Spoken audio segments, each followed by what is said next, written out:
രാവിലെ മുതലുള്ള ഓർക്കാണ് സാർ. അങ്ങനെയാണെങ്കിൽ ഇവിടെ 122 കുതിരകളുടെ പരേഡ് വന്നിട്ടുണ്ട്. നമുക്കൊന്നും പോയി പുല്ല് കൊടുത്തിട്ട് വരാം. 122 കുതിരകളോ? സീരിയസ് ആയിട്ട് അന്ന് കാണണല്ലോ.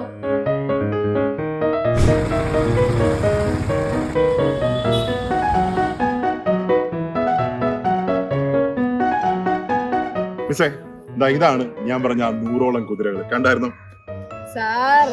ഇത് സ്വാതി തിരുനാളിലെ കുതിരമാളിയിലെ 122 കുതിരകളാണ്. എനിക്ക് ഇതിനെ കുറിച്ച് കുറെ കാര്യങ്ങൾ അറിയാം. സാർ എന്നെ പറ്റിച്ചല്ലേ? സാർ, ഈ കൊട്ടാരം നിർമ്മിച്ചിട്ട് 1 വർഷം മാത്രമാണ് ഇദ്ദേഹത്തിന് ഇവിടെ താമസിക്കാൻ പറ്റുള്ളൂ. അതിന് കാരണം സാർക്ക് അറിയാമോ? മിസ്സേ, മിത്ത് ഇങ്ങനെയാണ്. തെക്കോട്ടാണ് ഇതിന്റെ ദർശനമായിരുന്നു. മാത്രമല്ല, ഈ കാണുന്ന 122 കുതിരകൾ ഈ കൊട്ടാരത്തെ തെക്കോട്ട് വലിക്കുന്ന പോലെയാണ് ഫീൽ. അങ്ങനെയൊക്കെയാണ്. അപ്പൊ അങ്ങനെയാണ് അദ്ദേഹം മരിച്ചതെന്നൊക്കെയാണ് കരുതപ്പെടുന്നത്. ഓക്കെ. അതേപോലെ മിസ്സേ, നമ്മുടെ തിരുവനന്തപുരത്ത് 122 ആനകളുള്ള ഒരു സ്ഥലമുണ്ട്. മിസ്സേ ഒന്ന് കണ്ടു കാണിച്ചാലോ? കാട്ടിലായിരിക്കില്ലേ സാർ?